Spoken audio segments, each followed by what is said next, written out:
খয়রাকুড়িতে পুলিশের হানা, উদ্ধার 14,000 লিটার অবৈধ ডিজেল, গ্রেপ্তার এক। বীরভূমের মোহাম্মদবাজার থানার খয়রাকুড়ি গ্রামে রবিবার সকালে চাঞ্চল্যকর ঘটনার সাক্ষী থাকে স্থানীয় বাসিন্দারা। বিশেষ সূত্রে খবর পেয়ে মোহাম্মদবাজার থানার পুলিশ যখন ওই এলাকার রাস্তার ধারে হানা দেয়, তখন সামনে আসে এক অবৈধ তেল চুরির বড়সড় চক্রের রহস্য। পুলিশের তৎপরতায় উদ্ধার হয় প্রায় 14,000 লিটার অবৈধ ডিজেল তেল এবং তেল চুরির বিপুল পরিমাণ সরঞ্জাম। ঘটনাস্থল থেকেই এক ব্যক্তিকে গ্রেপ্তার করে পুলিশ এবং তার বিরুদ্ধে ইতিমধ্যেই নির্দিষ্ট ধারায় মামলা রুজু হয়েছে।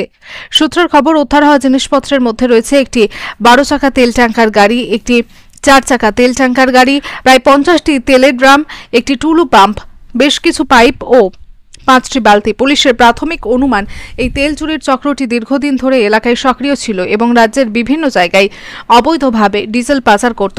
মোহাম্মদবাজার থানার পুলিশ ঘটনার পর পুরো এলাকায় ঘিরে ফেলে এবং বিস্তারিতভাবে তদন্ত শুরু করে। উদ্ধার হওয়া তেল ও সরঞ্জাম বাজেয়াপ্ত করা হয়েছে। পুলিশের পক্ষ থেকে জানানো হয়েছে, গ্রেপ্তারকৃত ব্যক্তিকে জিজ্ঞাসাবাদ করেই চক্রের পিছনে কারা যুক্ত আছে তা খতিয়ে দেখা হচ্ছে। স্থানীয় সূত্রে জানা গেছে, দীর্ঘদিন ধরে খয়রাকুড়ি ও আশপাশের গ্রামগুলিতে সন্দেহজনক কিছু ট্যাঙ্কার গাড়ি যাতায়াত করত, কিন্তু সুনির্দিষ্ট প্রমাণের অভাবে পুলিশ ব্যবস্থা নিতে পারছিল না।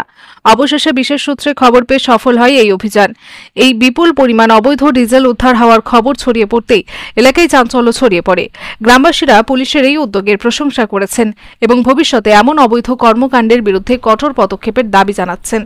পুলিশের তরফ থেকে জানানো হয়েছে, তদন্তের অগ্রগতির উপর ভিত্তি করে আরও গ্রেপ্তার হতে পারে এবং এই চক্রের মূল সূত্র উদ্ঘাটনে জোর দেওয়া হয়েছে।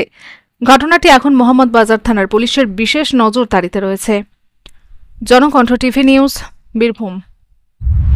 আপনার জেলার সর্বপ্রথম খবর পেতে জনকণ্ঠ টিভি নিউজের ফেসবুক পেজটির ফলো বাটনে ক্লিক করুন এবং ইউটিউব চ্যানেলটি সাবস্ক্রাইব করুন।